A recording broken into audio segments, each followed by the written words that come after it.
بسم الله الرحمن الرحيم والحمد لله رب العالمين اللهم صل وسلم وبارك على نبينا محمد وعلى آله وصحبه أجمعين وبعد. So last time we arrived at ayah number 123, and it was the end of the chapter talking about Banu Israel. We're explaining Surat Al-Baqara. Surat Al-Baqara has an introduction, then a first part and second part. The first part tells us what our mission is, tells us you're a Khalifa.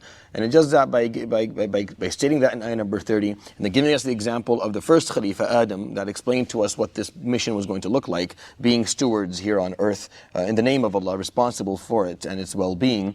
And then we're given the example of those who were given the same mission before us and didn't do very well, or made mistakes, so that we can avoid these mistakes. The example being Banu Israel, which was what we did last time. And then the third chapter within this first part is going to be the examples of those who succeeded, like Ibrahim alayhi salam and Yaqub, which we'll talk about today, inshallah.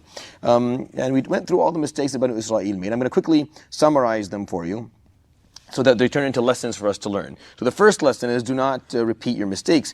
And we saw this from ayah 47 to ayah 66.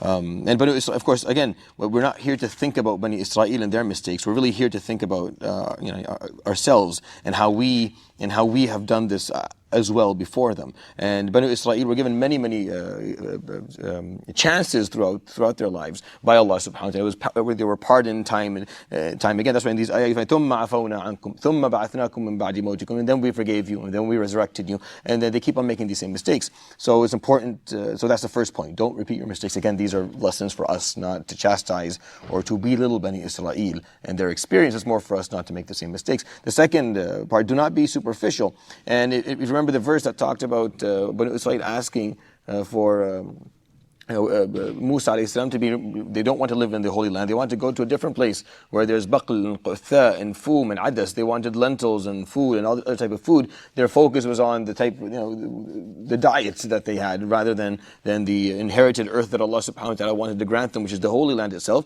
Ihbitu Misran, go to Misr then. Being superficial is something that we are constantly suffering from because of the time and place we're living in. The more materialistic we become, the more superficial we'll become. And this is a mistake that they made before us, and we should watch out for as well. And the third mistake, to understand the ease within our faith. And we talked about that in the story of Al-Baqarah. Allah subhanahu wa ta'ala gave them one criterion: just make sure it's a cow. Slaughter a cow, and then you've fulfilled the command. And they asked all these questions to make it very difficult for themselves to find the cow that Allah subhanahu wa ta'ala wants in terms of the details. He doesn't, now of course, obviously in any command He gives subhanahu wa ta'ala, there's a way to perfect it, and there's a way to actually fulfill it generally. And both are fine. And as long as you're fulfilling the basic conditions of a command, don't waste time going into details, making it difficult for everybody around you, making it difficult for yourself. Now, if you choose to make something difficult for yourself, that's fine, but don't do it for everybody around you. If the criteria is a baqarah, then as long as it's not some other mammal, you should be fine. But I kept on asking what color it is, what color is it, how tall is it, how big is it? Until it was almost impossible for them to find it. So don't mess up the ease within your faith. Make sure you understand the ease within your faith. The point after that, don't lose your spirituality. And the example of that is ayah number 74, when he talked about ثُمَّ قَسَتْ قُلُوبُكُم مِّن بَعْدِ ذَلِكَ فَهِيَ كَالْحِجَارَةِ أَوْ أَشَدُّ قَسْوَةً. And your hearts then hardened, they became like a rock. So like rocks or harder than rocks. And the reason is because they distanced themselves from Allah subhanahu wa ta'ala. Which is something that, again, when you're hearing this stuff, don't think of Bani Israel, think about us, think about yourself, and how you've done this to ourselves as well. Point after that, do not manipulate text. And Banu Israel have done that throughout their history, and we've done that as well. From ayah 78 to ayah number 82, you'll find clear examples of Allah subhanahu wa ta'ala explaining that. فَوَيْلٌ لِلَّذِينَ يَكْتُبُونَ الْكِتَابَ بِأَيْدِيهِمْ ثُمَّ يَقُولُونَ هَذَا مِنْ عِنْدِ اللَّهِ لِيَشْتَرُوا بِهِ ثَمَنًا قَلِيلًا. So I warn of severe punishment, ayah number 79, to those who write the book with their own hands and then say this is what Allah subhanahu wa ta'ala said. Again, manipulating text and changing the name, changing the meaning, and manipulating it in a way that serves your agenda instead of actually explaining what Allah subhanahu wa ta'ala wants us to learn. The point after that, do not cause bloodshed.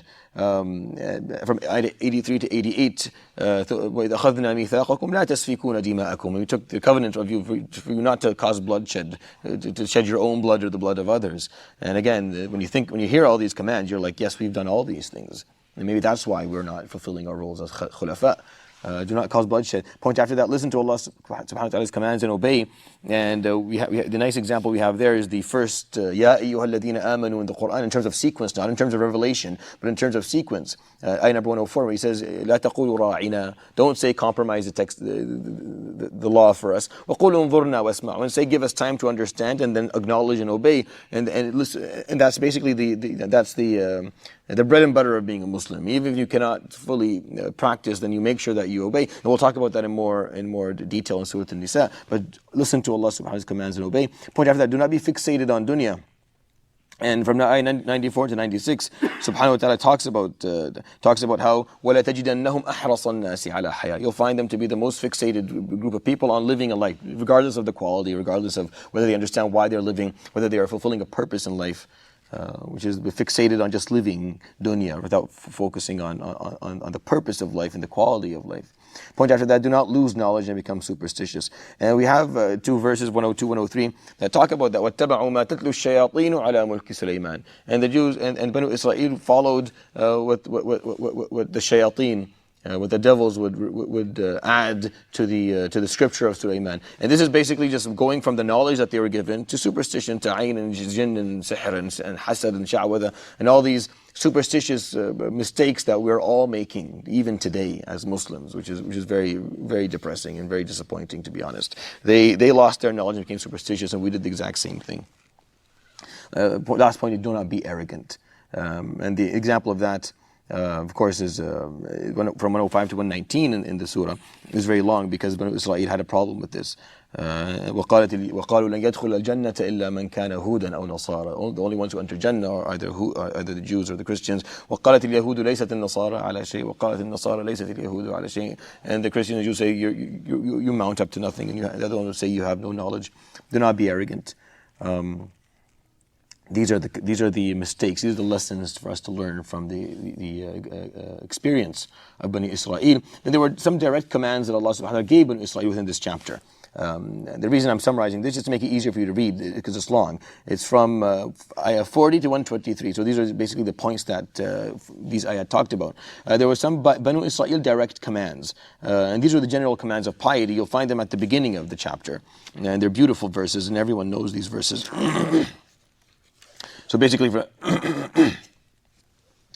ayah number 40, يا بني إسرائيل اذكروا نعمتي التي أنعمت عليكم. The ayah after that, وآمنوا بما أنزلت ولا تلبسوا الحق بالباطل وأقيموا الصلاة أتأمرون الناس بالبر. So from ayah 40 to ayah 48, it's just general beautiful commands of piety, of establishing your prayer and accepting the truth and not mixing it with falsehood, and accepting what Allah subhanahu wa ta'ala has descended upon you in terms of law, and to practice what you preach. And these are beautiful commands that are worthy of reciting, and they're commands for us. Again, whatever Banu Israel is being told, we're being told as well. And actually, this book was not directed to Banu Israel. This book was directed to us, which is an important point. And the last point is do not bargain with anybody. Listen and follow to the best of your ability. That's an important point that these verses talk about time and time again. When it comes to the law of Allah subhanahu wa ta'ala, we're not here to bargain and to find ways to get what we want, or to change what He said subhanahu wa ta'ala, to make it suit our desires or our personal interests. No, you accept, you acknowledge, you try to do your best, and you obey. You don't bargain.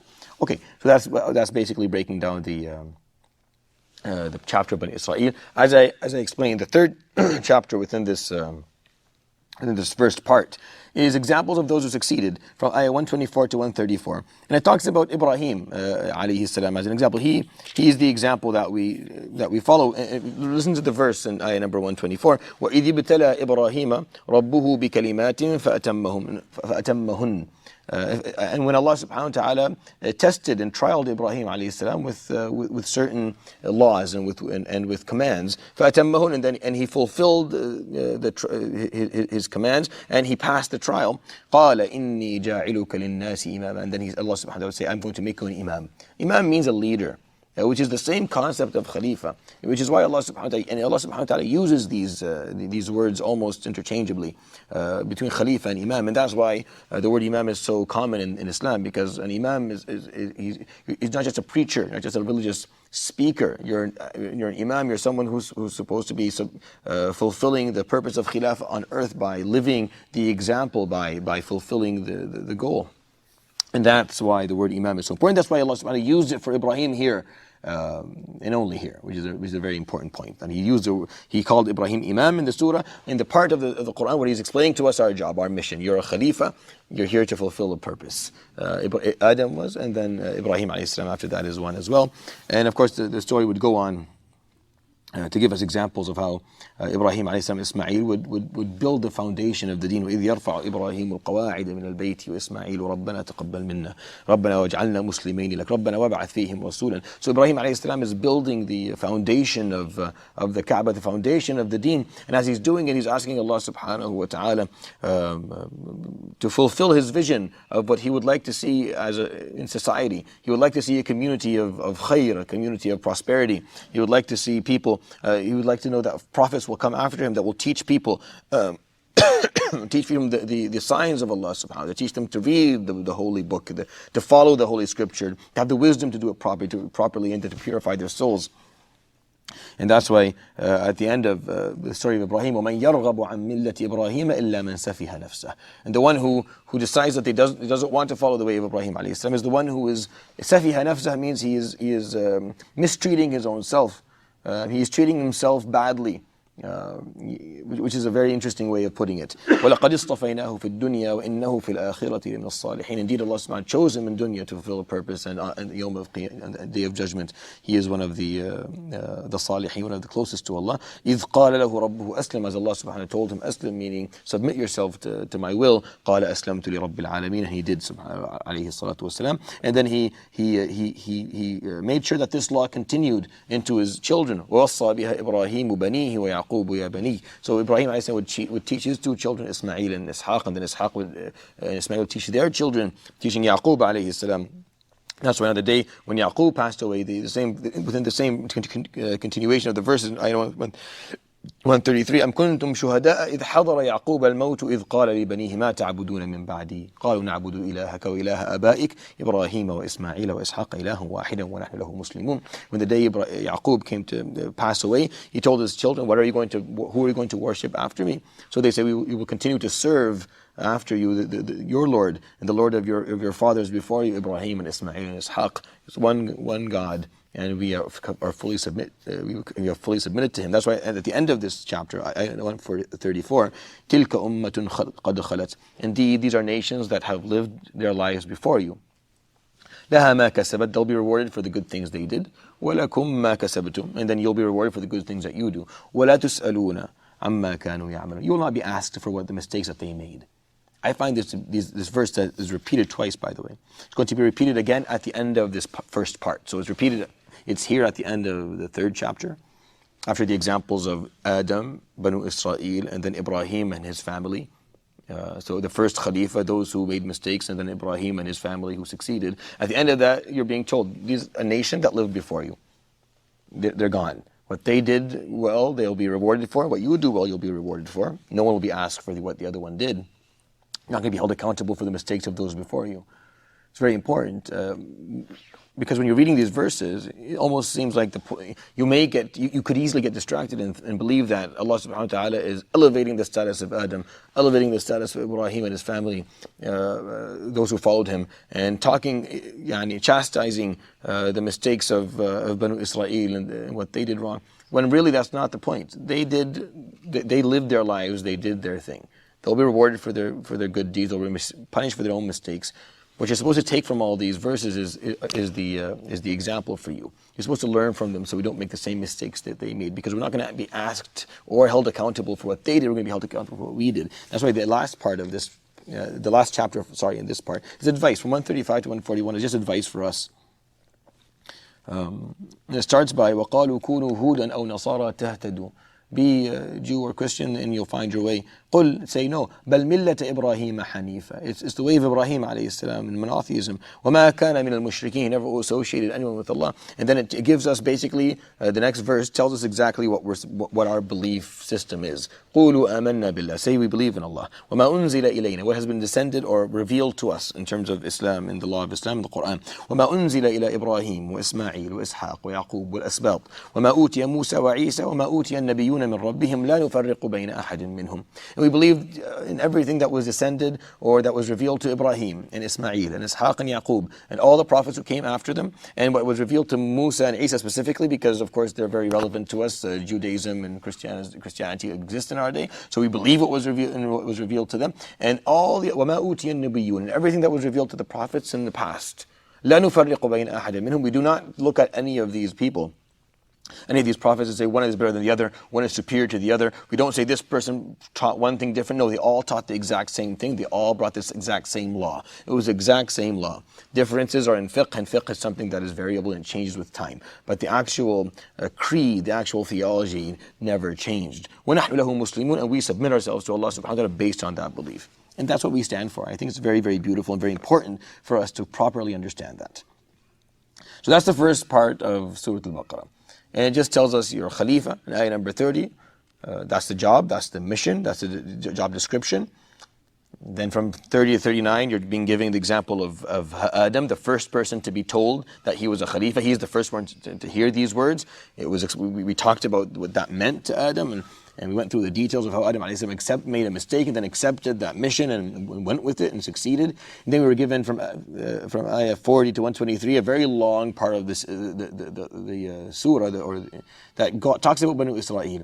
And it just keeps on going through mistakes, but it does it in a way that it actually does it in quite a organized manner. So if you actually go back and look, you'll see all the points that Allah subhanahu wa ta'ala is warning us and the lessons to learn, and we went through them at the beginning of this halaqah. And then the example after that are for those who succeeded: Ibrahim, Ismail, Yaqub, and those who follow their way. And then some advice for us, telling us what we believe in.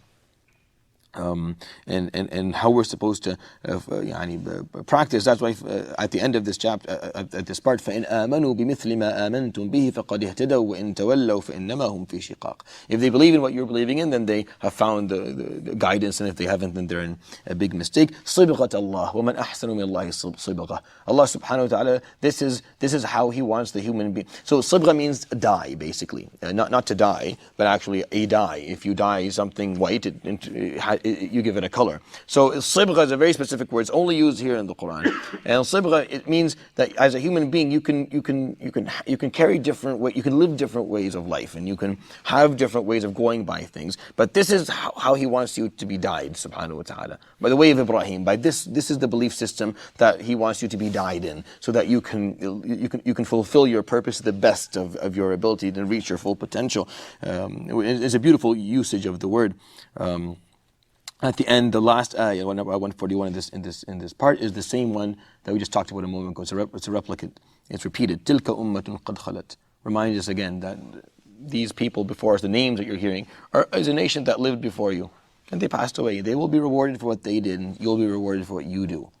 And no one will be held accountable for the other person's mistakes. So listen to these. It's like he's repeating again. These verses are for you. It's not I need to point fingers on those who made mistakes and you say, well, they ruined it before. No, no one ruined anything for you. Just do your job. They'll be rewarded and punished for what they did well in their shortcomings, and you're going to get the exact same treatment. So just focus on your role. The second part in Surat Al-Baqarah takes us from, the job description was explained to you, so you know what your mission is. So how do you best fulfill that mission? I'm a Khalifa. I'm here on earth to fulfill Allah subhanahu wa ta'ala's, to serve Allah's creation, to serve the earth and be responsible for it in His name. How do I do that? So that's the how. How is what the second part of Surat Al-Baqarah. It's the methodology. The best way to do it is Islam. See, that's what Islam is actually. If you understand these words as explained, you'll understand what Islam is. Islam is the best way, or the way Allah subhanahu wa ta'ala wants to be served. You can serve Him in many other ways, but this is the way He wants to be served by. That's what Islam is. Islam is the how. Islam is how we actually fulfill the mission or the purpose of being a Khalifa. you understand with simple logic what Khalifa means, what Imam means, what being responsible, what stewardship on earth means. It doesn't take 604 pages to understand that. But what's the right way to do it? There are many ways to do this. So what Surat Al-Baqara in the second part does, it explains to us the methodology, and it'll go through everything. I mean, this methodology covers everything. It covers spiritual part of life. It covers the social part of life, the financial. It covers everything, and it goes through these things in a systematic way. And that's what I'm trying to prove to you when we're going through this series of halaqat, is that the Quran is very well organized. It may seem to you sometimes when you're reading it that it just goes through verses in an organized way, but no, every part of the Quran is actually very well organized, and it's talking about a specific point. It's just sometimes we don't take enough time to actually look into it. So the second part begins from ayah 142. The second part is also divided into chapters. We'll go through these chapters inshallah together. At the beginning of the second part we have an introduction. This introduction is very important. From ayah 142 to 152, it talks about, and it's around a page, it's around, just a little bit under 2 pages. And it says, it talks about Qibla. سيقول السفهاء من الناس ما ولاهم عن قبلتهم التي كانوا عليها. The ignorant people, those who are, those who lack seriousness and don't and enjoy mocking faith and mocking those who follow it, will say, why did they change their qibla, their direction that they were? So if you remember, Muslims for a very, very long time at the beginning of Islam, the first 15 years or so, when they prayed towards Quds, towards Jerusalem. And then a few years into being in Medina, Al-Qibla changed, so the Prophet ﷺ started praying towards the Kaaba. And of course, that was a very important event on many levels. First of all, it gave Islam its own its unique entity. See, when they prayed towards Jerusalem, they had basically the way they were viewed, the way the Prophet ﷺ was viewed is as a follower of the Jews or the Christian faith. Meaning he was just following, doing whatever the Jews were doing whatever the Christians were doing. To the Arabs, that meant that he was selling out, because there's always a struggle between the Abrahamic faiths and the Arabs, the pagans in Arabia, or the sons of Ismail who didn't have a specific law at the time and were worshipped and had idols, and they loved the Kaaba. So when the Prophet ﷺ started praying towards Jerusalem, to them this was a sellout, and he was more following the Jews. And when he changed the Qibla, it turned tables around. So now he was no longer praying towards Jerusalem. So it meant that he was no longer as affiliated with the Jews and Christians as he was before. And to the Jews and Christians, this was a problem now, because before that they felt that, okay, he's just trying to copy us. He's just trying to imitate what we are doing. And when he changed the Qibla and began praying towards the Kaaba, it gave Islam its own entity. Yes, we are part of we are following Ibrahim, Millat Ibrahim Hanifa, as we explained not too long ago. But we have our own entity. We have our own way of going by things. We are not imitating or following the Jewish faith or the Christian faith. And no, we're not building on anything. We have our own way of going by stuff. And when you went towards the Kaaba, it also is pulling the rug under the Arab. Because the Arab, they say, well, yeah, he's going to do this. We're going to hold on to the sanctity of the Kaaba. And now the Prophet ﷺ is praying towards the Kaaba. Now he has a qibla, he has a direction. It's like he did this after he left Medina. So imagine they got him out of Medina. Their mentality was, we finally got him out. Let him go live somewhere else and pray towards Jerusalem, do what he wants. And then when he leaves, he turns all the Muslims to pray towards the Kaaba, giving them a direction again. And just the concept of always having a qibla. And these verses talk about qibla, and you can see, as you can go through them, you see they talk about the concept of having a qibla, having a direction. The moment you don't have a direction, is the moment that you're not going anywhere in life. If you're not going anywhere, then how do you know if you're going to arrive? I mean, if you don't have a direction, there's never going to be a moment where you say I've arrived or I'm where I want to be, because you don't have a direction to begin with. If you don't have a direction, it doesn't matter how you walk or where you go or what you do, because you're never going to arrive. You're not going to be there. Because there is no there, because there's no direction. It's an issue of philosophy, but it's quite simple. If you don't know where you're going, how do you know that you're going to get there? Or you've arrived, or you don't know where you're going. It doesn't matter. Just walk anywhere and just stop anytime you want. It doesn't matter because you have no direction. The Prophet ﷺ throughout his life always had direction. And the point of these verses at the beginning, before he explains to us subhanAllah, the methodology for achievement of the goal of being a Khalifa, he starts out by explaining Qibla. You need a direction. You always need a Qibla. The moment you don't have a Qibla, the moment you don't have direction in what you're doing, nothing happens, nothing works. You have to always know why you're doing something and where you're going with what you're doing and what goals you're trying to achieve. The moment you don't think like that is the moment that nothing matters anymore and what you're doing has no importance. That's why ayah number within these verses from 140 to 152, ayah number 143 says, وَكَذَلِكَ جَعَلْنَاكُمْ أُمَّةً وَسَطًا. And this is the only place in the Quran where we're called ummah, a nation of moderation. This is the only place, a nation of moderation. This is a part of your direction. You're a nation of moderation. لِتَكُونُوا شُهَدَاءَ عَلَى النَّاسِ, so you may be witnesses upon people, so you can live a life of moderation. So those later on, Yawm al-Qiyamah, when Allah subhanahu wa ta'ala asks them, why didn't you live a life of moderation? They say, we couldn't. He'll say, well, look, here's a nation that were capable of living a life of moderation in every way. See, the word wasat means somewhere in the middle and the best, the highest. So if you talk about a mountain, you say, الْجَبَلُ وَسَطٌ بَيْنَ الْجِبَالِ, this mountain is wasat between mountains. It means it's somewhere in the middle, geographically, between them, and it's also the highest peak. And that's what the word means in Arabic. So it doesn't mean just somewhere in the middle, it also means the superior, the best. So ummatan wasata means not only means, so moderation, that's what moderation means. It means we don't go to any extreme, but that doesn't mean that we are somewhere in the gray area. No. Doesn't mean that we lack commitment. No, we're actually living the best lifestyle that you could possibly live. It's just living in extremes is not healthy and it's not productive, which I think is a very important point to look at. And in these verses, they're very sentimental. With the Prophet ﷺ always wished his qibla would be the Kaaba. Why? Because if you read the verses in Surat Al-Baqara, if you remember, we just read it a few minutes ago.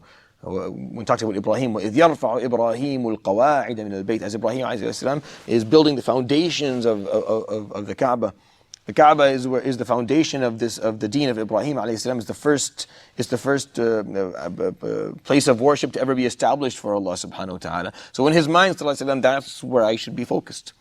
My direction should be towards that, reminding myself of the day that this was established and what that symbolizes in the life of a Muslim, establishing the Bayt, the house of worship. Meaning the family. The word house also means family. The family of people who will worship Allah, will serve Allah subhanahu. This is where it was established. So that has to be my direction. Every time you stand and pray, you remind yourself that's where you're facing. You're facing that house, where it all began, where this family of worshippers and those who serve Allah subhanahu wa ta'ala originated. So قَدْ نَرَى تَقَلُّبَ وَجْهِكَ فِي السَّمَاءِ. Allah subhanahu wa ta'ala saying, I see how you look up to the sky wishing in your heart that the qibla would turn to فَلَنُوَلِّيَنَّكَ قِبْلَةً تَرْضَاهُ. He will offer you a direction that you will be happy with. فَوَلِّ وَجْهَكَ شَطْرَ الْمَسْجِدِ الْحَرَامِ. So turn your face in your prayer towards the Masjid al-Haram, towards the Kaaba. And then ayah 145 says something interesting. وَلَئِنْ أَتَيْتَ الَّذِينَ أُوتُوا الْكِتَابَ بِكُلِّ آيَةٍ مَا تَبِعُوا قِبْلَتَكَ وَمَا أَنْتَ بِتَابِعٍ قِبْلَتَهُمْ وَمَا بَعْضُهُمْ بِتَابِعٍ قِبْلَةَ بَعْضٍ. And no matter what you tell the people of the book or those who follow other faiths, they will never follow your direction. And you should never follow their direction. And you will always have different directions. وَلَئِنِ اتَّبَعْتَ أَهْوَاءَهُمْ مِنْ بَعْدِ مَا جَاءَكَ مِنَ الْعِلْمِ إِنَّكَ إِذًا لَمِنَ الظَّالِمِينَ. And if you follow their whims and desires after the knowledge that Allah subhanahu wa ta'ala has granted you, then you have made a horrible mistake. Then you have oppressed yourself by doing that. You've been given a direction, hold on to your direction. Hold on to your qibla. I think it's a beautiful, the last verse within this first introduction, within this first part of the introduction, talking about qibla. وَمِنْ حَيْثُ خَرَجْتَ فَوَلِّ وَجْهَكَ شَطْرَ الْمَسْجِدِ الْحَرَامِ وَحَيْثُ مَا كُنْتُمْ فَوَلُّوا وُجُوهَكُمْ شَطْرَهُ. No matter where you may be, always turn your face towards the Kaaba when you pray. لئلا يكون للناس عليكم حجة إلا الذين ظلموا منهم فلا تخشوهم واخشوني. And do that so those who make mistakes will not have an excuse in their lives. They can never say that there was no example ahead of us. They can never say that these people were following another faith. They copied or imitated another group of people. No, do it this way and make sure your direction is unique and make sure your direction is clear. And do not fear them and fear Allah subhanahu wa ta'ala. وَلِأُتِمَّ نِعْمَتِي عَلَيْكُمْ وَلَعَلَّكُمْ تَهْتَدُونَ. And Allah subhanahu wa ta'ala is saying, allow me to fulfill my bounty and blessing upon you and grant you guidance. كَمَا أَرْسَلْنَا فِيكُمْ رَسُولًا مِّنْكُمْ يَتْلُو عَلَيْكُمْ آيَاتِنَا وَيُزَكِّيكُمْ وَيُعَلِّمُكُمُ الْكِتَابَ وَالْحِكْمَةَ وَيُعَلِّمُكُمْ مَا لَمْ تَكُونُوا تَعْلَمُونَ فَاذْكُرُونِي أَذْكُرْكُمْ وَاشْكُرُوا لِي وَلَا تَكْفُرُونَ. The end of this first chapter within the introduction phase of the second part. He says, just like I have sent. Maybe stop it and ask him. Okay. As I have sent to you a messenger from amongst you who will tell you the signs of Allah subhanahu wa ta'ala, will teach you the law and teach you the wisdom of how to practice this law, and will purify your hearts and teach you that which you did not know. So be in constant remembrance of me. Allah subhanahu wa ta'ala is saying, be in constant remembrance of me, so I will be in constant remembrance of you, and show gratitude and be thankful. The blessing of having a direction. What we struggle with in our societies today as Muslim is the fact that we don't have direction. Is that we don't have clear leadership and we don't have a qibla. Imagine 2 billion Muslims around the world. Every time they pray, they face the exact same spot, reminding themselves that they do have a direction, that they are serving one purpose, that they have a qibla. And that should keep them in check all the time. And that should guide their decisions and guide how their communities function. It's not about serving a country. We're not going to serve Saudi Arabia. That's not what the qibla means. It means that we all remind ourselves that we are part of this family of worshippers, these families of people who serve Allah subhanahu wa ta'ala, going back to the first moment of foundation of when Ibrahim built it, before him Nuh alayhi salam, that we belong to that, and that we will continue to serve the ideology and the methodology that Allah subhanahu wa ta'ala gave us with that. And if that can stay in our minds, we will always have direction as a community. I love this part of the surah because it just talks about qibla and talks about reminding yourself to have a direction, and I think that's what we struggle with today. Allahu a'lam. The second part of this introduction is the value of rituals. يا الذين آمنوا استعينوا بالصبر والصلاة إن الله مع الصابرين ولا تقولوا لمن يقتل في سبيل الله أموات بل أحياء ولكن لا تشعرون. It talks about prayer. It talks about what to say when someone passes away. إنا لله وإنا إليه راجعون. These are all rituals. These are all practices it talks about إن الصفا والمروة من شعائر الله فمن حج البيت. It talks about Safa wal Marwa, doing sa'i. These are all rituals, prayers and adhkar and doing Safa wal Marwa. These are all rituals. The fact that you have a direction, the fact that you have a new direction, that you're different from the Jews and the Christians, you're different from the Arabs at the time, and you have uniqueness in your qibla and what you're doing, doesn't mean that you throw away everything that is ancient and everything that is a part of a previous law. Rituals are still important. Holding on to rituals is still important. Sometimes in the bigger picture of having a direction, we think that these small practices are insignificant, but they're not. They are very significant. It's that balance within Islam that if you can understand, you will be a good Muslim and you'll practice Islam properly and you'll be happy as a Muslim. Just understanding that it's neither. It's not a religion that fixates on rituals. And it's not a religion that is beyond rituals. That the direction is so large and that the service is so massive that we don't care for these small things. It's a balance of both. We have a very clear general encompassing direction that everybody can follow, but we also care for the rituals, even the simple stuff like salah, like adhkar, like Safa wal Marwa, like Hajj and Umrah, which is what these verses talk about here. From 153 to 158, you'll see them very very clearly. And of course these arguments exist today. That's why I think these verses are so important. I know a lot of people who say La ilaha illallah Muhammad Rasulullah, and they claim to be Muslim, and they've never prayed before, and they have no intention to, because they don't think it's important. They think, the shaykh made this stuff up. Allah subhanahu wa ta'ala doesn't need us to pray. we have no right to say what Allah subhanahu wa ta'ala wants or doesn't want when He's already said what He wants. It's not for me to set the expectations of what a God can want or what a God can ask for or what a God cannot ask for. That's not for me to say. Unless we don't have any knowledge, meaning we don't know, He never said anything, so we just have to make things up. But if He's already explained what He wants subhanahu wa ta'ala, then it's not my... and He said, I want you to have a general direction and I want you to care for rituals. It's both. It's a balance of both. It's not my place or anyone else's place to say yes or no to these things. And of course we're struggling with both. With those who are very good with the rituals, have zero direction and zero understanding of how to run a nation of human beings. And we have the opposite, those who have their bigger picture but refuse to follow in terms of the rituals, and neither are correct and neither will help the ummah achieve its prosperity.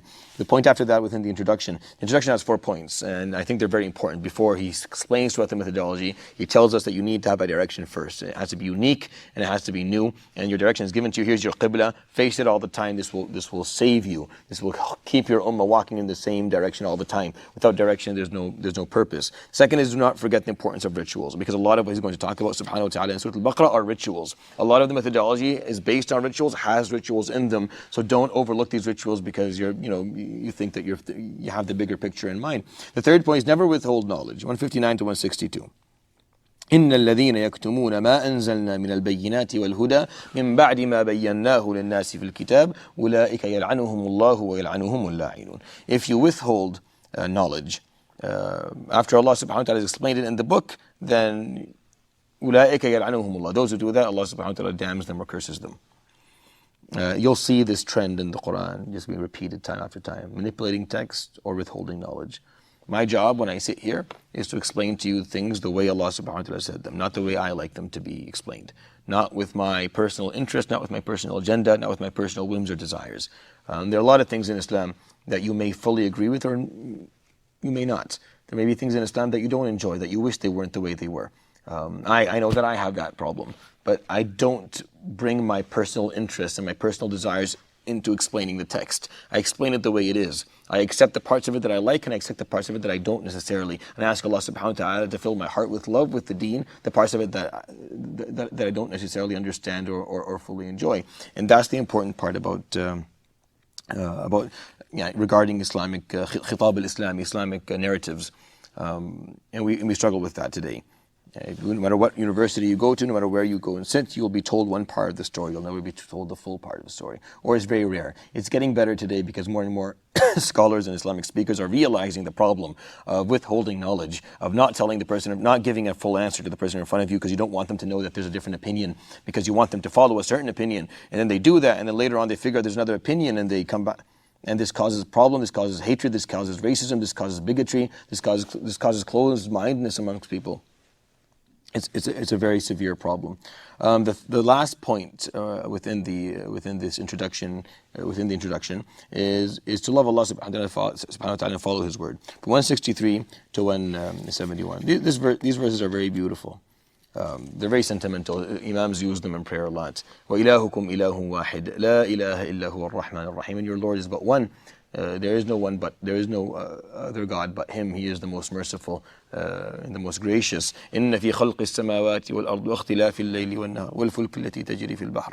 And starts talking about, you see, look at the difference, and look at the creation of the cosmos and the earth. Look at the difference between night and day.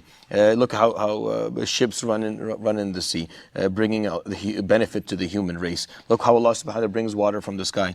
Look at this, look at that, and you'll find signs for people who think, who reflect. وَمِنَ النَّاسِ مَنْ يَتَّخِذُ مِنْ دُونِ اللَّهِ أَنْدَادًا يُحِبُّونَهُمْ كَحُبِّ اللَّهِ. And then other people go and they choose idols besides Allah subhanahu wa ta'ala. These idols could be rock, these idols could be other people, these idols could be their personal desires. It could be anything. You choose something and you weigh it closer. You have it in your heart and your mind close to the weight of Allah subhanahu wa ta'ala. يُحِبُّونَهُمْ كَحُبِّ اللَّهِ. They love them as much as they love Allah subhanahu wa ta'ala. وَالَّذِينَ آمَنُوا أَشَدُّ حُبًّا لِلَّهِ. However, those who believe, the believers, they love Allah subhanahu wa ta'ala more than they love anything else. And these verses just talk about the importance of loving Allah, because that's why you're going to follow this methodology. This is an introduction to a surah. It's going to give us all the details of how to practice, of how to fulfill our role as a Khalifa. Here's how to do it. Here's what Islam is. Here's the perspectives.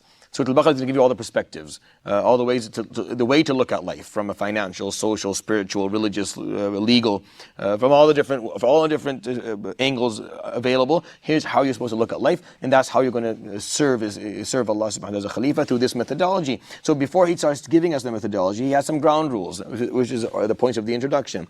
Make sure you have a qibla. You were granted a qibla. It's unique and it's clear. Never lose that qibla. Make sure that you give value to rituals, because rituals are important as well within this methodology. Never withhold knowledge. Never lie about what you know.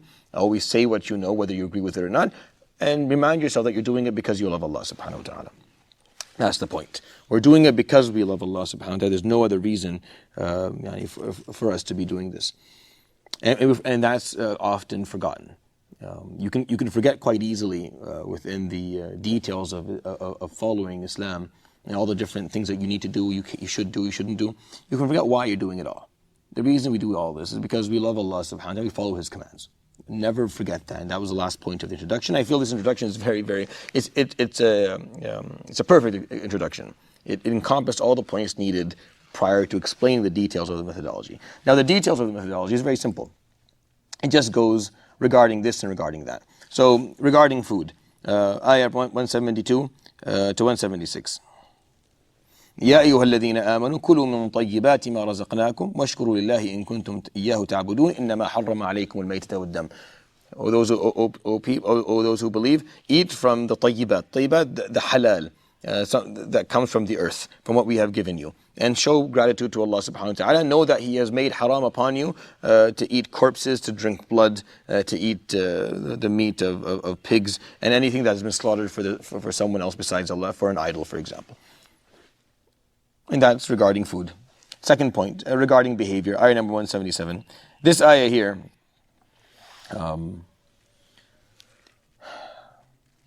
so the one before to food goes to 176, just so you can see the continuation. So there's commentary upon. In Surat Al-Baqara, he'll talk about the point. Sometimes he'll move on to the point after regarding something different. Sometimes there'll be a few verses to comment.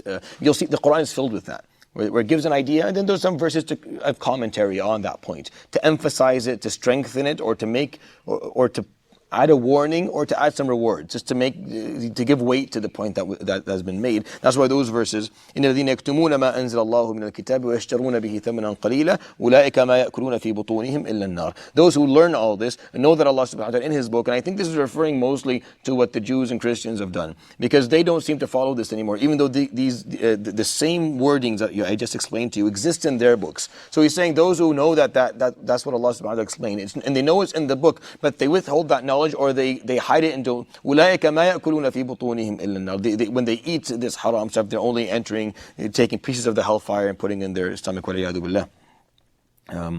أُولَٰئِكَ الَّذِينَ اشْتَرَوُا الضَّلَالَةَ بِالْهُدَى وَالْعَذَابَ بِالْمَغْفِرَةِ. Those are the ones who exchanged guidance for misguidance, and forgiveness for punishment. فَمَا أَصْبَرَهُمْ عَلَى النَّارِ. How strong they must be to feel that they can persevere through the hellfire يوم القيامة. So it's these are commentary ayahs, just kind of to add a warning or to add emphasis on a point. So it's not that we're jumping verses, it's just some verses are commentary. So once you read when you read the basic, the central ayah that explains the point, some verses after that sometimes will be just to comment. So ayah number 177, one of the most famous verses in the Quran.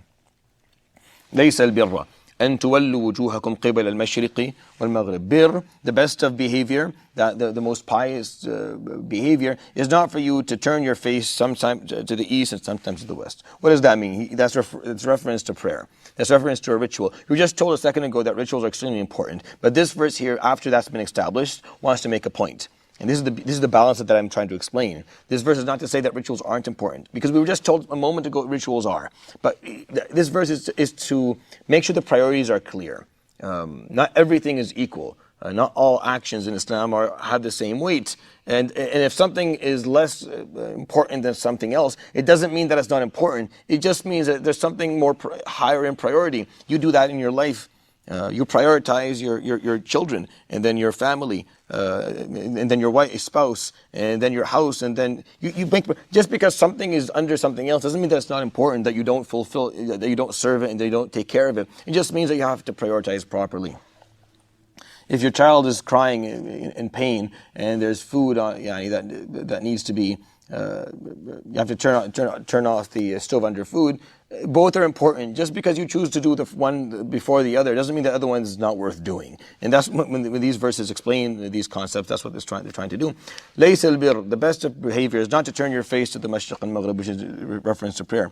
وَلَكِنَّ الْبِرَّ, but true piety, true good behavior. Al-birr is the highest level of behavior. That's why Allah subhanahu wa ta'ala, when He refers to us being the most important people to treat well in our lives are our parents. So what do we call treating your parents well? We call them birr al-walidain. We call it birr al-walidain. We use the word birr because it's the best word in terms of great behavior. Man amana billahi wal yawm al-akhir wal malaikati wal kitabi wal nabiyyin. To have full conviction in Allah subhanahu wa ta'ala, the day of judgment, His malaika and the books and the prophets. Wa ata al-mala ala hubbihi. And for the love of Allah subhanahu wa ta'ala, He's going to spend His wealth. Dawil qurba, on His relatives. Wal yatama, and the orphans. Wal masakin, and those who are in need. Poor. وَابْنَ السَّبِيلِ, and someone who doesn't have the homeless. وَالسَّائِلِينَ, and those who are asking for wealth for whatever reasons. وَفِي الرِّقَابِ, and those who are incarcerated or those who are enslaved. So the first is full conviction. Number two is giving wealth to those who are in need, and talked about a few categories. وَأَقَامَ الصَّلَاةِ, and established prayer. وَآتَ الزَّكَاةِ, and gave zakah. وَالْمُوفُونَ بِعَهْدِهِمْ إِذَا عَاهَدُوا, and the ones who fulfill their covenants, or those who are loyal, those who will fulfill their covenants when they give these covenants, or they sign a contract. وَالصَّابِرِينَ فِي الْبَأْسَاءِ وَالضَّرَّاءِ وَحِينَ الْبَأْسِ, and those who, and specifically those who are perseverant during the times of difficulty, in the times of hardship, and when they're put in a situation where they have to stand their ground and be brave. أُولَٰئِكَ الَّذِينَ صَدَقُوا, those are the ones who are truly honest and truthful. أُولَٰئِكَ هُمُ الْمُتَّقُونَ, those are the ones who have piety. So if you look at the things He talks about, subhanahu wa ta'ala, He talks about full conviction, He talks about giving wealth, and then He talks about aqama as-salah again. Well, even though just at the beginning of the verse He said true birr is not making this movement referring to prayer, because as if He's saying, prayer has to be done properly. Prayer has to be done with the intention of fulfilling all the other commandments. Prayer has to lead you to fulfill all the other commandments. That's why وَاسْتَعِينُوا بِالصَّبْرِ وَالصَّلَاةِ, use prayer and perseverance to help you achieve your goals. So He's saying, subhanahu wa ta'ala, just the act of prayer that doesn't really have a meaning, that's empty on the inside, is not birr. Birr is when you have full conviction, when you're giving your wealth, and then you establish the rituals properly, and you do them, and they make sure that they fulfill their purposes, and you stand your ground by fulfilling your covenants and being perseverant when things get really, really difficult in your life. And that's a verse that puts together what Allah subhanahu wa ta'ala expects of us in terms of regarding behavior. Regarding retribution, from ayah 178 to 179, retribution, al-qisas, when someone harms someone else, or someone murders someone else, or someone takes someone else's wealth, how to deal with that. So these verses talk about qisas, talks about retribution. You're wondering at this point, where's the pattern? Usually you would start, if you're starting with food, okay, then we'll start with food, then we're going to move systematically. No, Surat Al-Baqara will talk about one issue that from a social issue, and then a legal one, and then a financial one, then back to a social one, then over to a... Why? Because it gives you this feeling of that everything is connected. It's not categorizing, okay, here we're talking about regarding the financial issues, and talk about only financial stuff, and then only, no. He's going to put it all together. It's like a mosaic of perspectives that seem disorganized, but really they're just interconnected, because you cannot disconnect your social life from your financial life, from your spiritual aspect of life. No, all of them are interconnected. That's why Allah subhanahu wa ta'ala is going to talk about different points from different parts of your life. The idea is that they're all connected and they're all equal in importance, which I think is where the point really lies. You see, if you started with the most important points, if you talk and then moved down, then the moment we came towards the end of the surah, we would say, well, these ones are at the end. They must not be that important. But no, subhanahu wa ta'ala is going to talk about prayer. He's going to talk about food, and then he's going to talk about behavior, then talk about retribution, and then go to inheritance, then go back to fasting, to say all these issues are equally important. All of them you have to do. There are priorities, but they're all equally, you have to do all of them. You cannot say, I'm going to take this part, and this is a part of Surat Al-Baqarah as well. أَفَتُؤْمِنُونَ بِبَعْضِ الْكِتَابِ وَتَكْفُرُونَ بِبَعْضِ. You're going to accept some of the book and then get rid of the other. No. You have to accept everything. And all this is important to Allah subhanahu wa ta'ala. Priorities is something that you will learn to do later. And that's why the Surat Al-Baqarah goes in that form. It just talks about all these different issues, not to be random and not to be disorganized, but to explain the concept that they're all important and that you cannot pick and cherry pick when it comes to the methodology of Allah subhanahu wa ta'ala. And I love that aspect of Surat Al-Baqarah. So from 180 to 182 is regarding inheritance. كُتِبَ عَلَيْكُمْ إِذَا حَضَرَ أَحَدَكُمُ الْمَوْتُ إِن تَرَكَ خَيْرًا الْوَصِيَّةُ لِلْوَالِدَيْنِ. And it doesn't explain to us, this is the important part of Surat Al-Baqarah, it doesn't give us the details of fiqh. It just tells us that in terms of inheritance, your parents and your relatives are going to have a certain amount of it. It doesn't go into detail. And then you'll see the detail be given later in the Quran. And that's a very important point in Surah Al-Baqarah, that even when it talks about retribution is not explained in detail in Surah Al-Baqarah. There's the concept of its existence, that retribution is a part of Islamic law. Inheritance, making sure that the right people get the amount, is a part of Islamic law. Even when it comes to, we talked about food a second ago, the actual ayah that will talk about what's haram in terms of food in Surah Al-Ma'idah is a very long one. Al-mawqudatu wal-mutaraddiyatu wal-natihatu wa ma akala as-sab'u, all the different types of meat you can't eat. But Surah Al-Baqarah is saying, in terms of food, there are certain things you can't eat. There are haram in terms of food, it's a part of the law. So Surah Al-Baqarah doesn't go into detail of all the different aspects of fiqh. It just gives us the basic methodology, explaining to us that as a Muslim, one of your perspectives is that you can't eat freely. You have to make sure that you're eating things that Allah subhanahu wa ta'ala has allowed you to eat. And when it comes to your behavior, there are certain basic, again, this one verse in 177, it encompasses all the acts of good behavior that are later explained in the Quran in much detail. But it's just being summarized here. This is what good behavior looks like. You have a law regarding retribution. You have a law regarding inheritance. You have a law regarding fasting. From 183 to 187, it talks about fasting. كُتِبَ عَلَيْكُمُ الصِّيَامُ كَمَا كُتِبَ عَلَى الَّذِينَ مِن قَبْلِكُمْ لَعَلَّكُمْ تَتَّقُونَ. And it goes into some detail here. From 183 to 187, it does go into some detail of the fiqh of it because it's a ritual. The rituals get more space in Surah Al-Baqarah. The rituals get a bit more space when it comes to Salah, Siyam, Zakah, and Hajj, because they're the foundations of Islam, right? That's what we know. Bunya al-Islamu ala khams. Islam was built on 5 things. So these 5 things, they're not the whole faith, obviously, because there's so many other things that the Quran didn't start with fasting. It put before fasting something called retribution. You've probably never heard of retribution before. Yet it's before fasting in terms of sequence. Why? Because all of this is important. But Surah Al-Baqarah will detail the rituals for us. And that's a really beautiful point, that rituals will be given some detail. Because Islam is going to be built upon them. And Surah Al-Baqarah is an early surah in the sequence of the Quran, is right at the beginning, and is telling us, here's your job, and here's what you're going to build your job on. Here's how you're going to do your job. Here are the basic stuff. Here's the really important parts, fasting. Make sure you understand it properly. And it has all the details. Regarding corruption, from 188 to 189, وَلَا تَأْكُلُوا أَمْوَالَكُمْ بَيْنَكُمْ بِالْبَاطِلِ وَتُدْلُوا بِهَا إِلَى الْحُكَّامِ لِتَأْكُلُوا فَرِيقًا مِنْ أَمْوَالِ النَّاسِ بِالْإِثْمِ وَأَنْتُمْ تَعْلَمُونَ يسألونك عن الأهلة قل هي المواقيت للناس والحج وليس البر بأن تأتوا البيوت من ظهورها ولكن البر من اتقى وأتوا البيوت من أبوابها. And this verse is talking about basic the problem of corruption and the hurma and the prohibition of being corrupt, whether dealing with money and trying to rip people off financially because you're smarter or you're better or you're better connected and you have more networking skills and getting what you want, or when it comes to ahillah.